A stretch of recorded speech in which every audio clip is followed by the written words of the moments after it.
Today we conclude Luke chapter 4. If you wanted to, you could go back and reread the whole chapter to get this sweeping scope of it that we've been walking through. And let me read you the final verses, beginning at verse 42.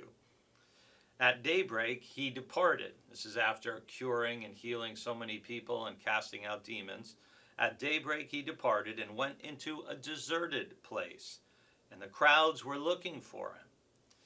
And when they reached him, they wanted to prevent him from leaving them.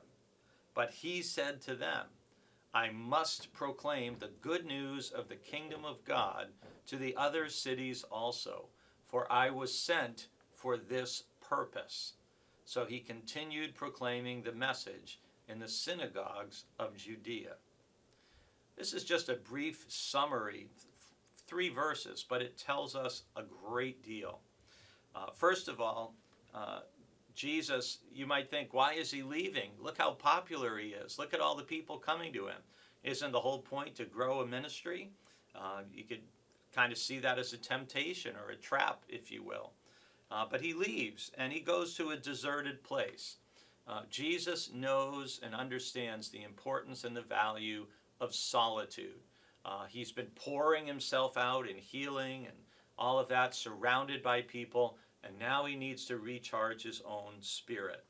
And solitude is a very important, even fundamental spiritual discipline where we take time alone with God and ourselves, and we rest, we can process, we can recharge, we can rethink. That's a very, very important spiritual practice that we see Jesus engaging in, and we should engage in as well. And when the crowds find him and they interrupt Jesus' solitude, they want to prevent him from leaving them. Well, and you could look at that in a way of saying, well, of course they don't want Jesus to leave because they're benefiting from his presence.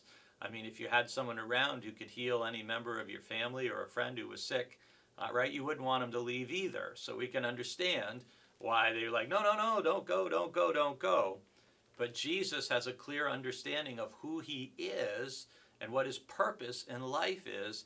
He says, I must proclaim the good news of the kingdom of God to the other cities also, for I was sent for this purpose.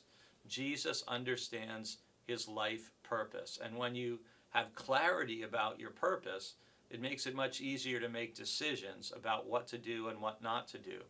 And that's a struggle for many of us in different seasons and points of our life as we cope with different changes and health things that happen as we get older.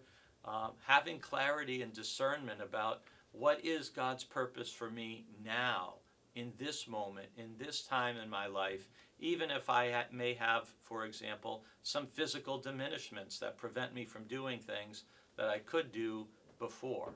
And that's something to pray about and to ask God for clarity about.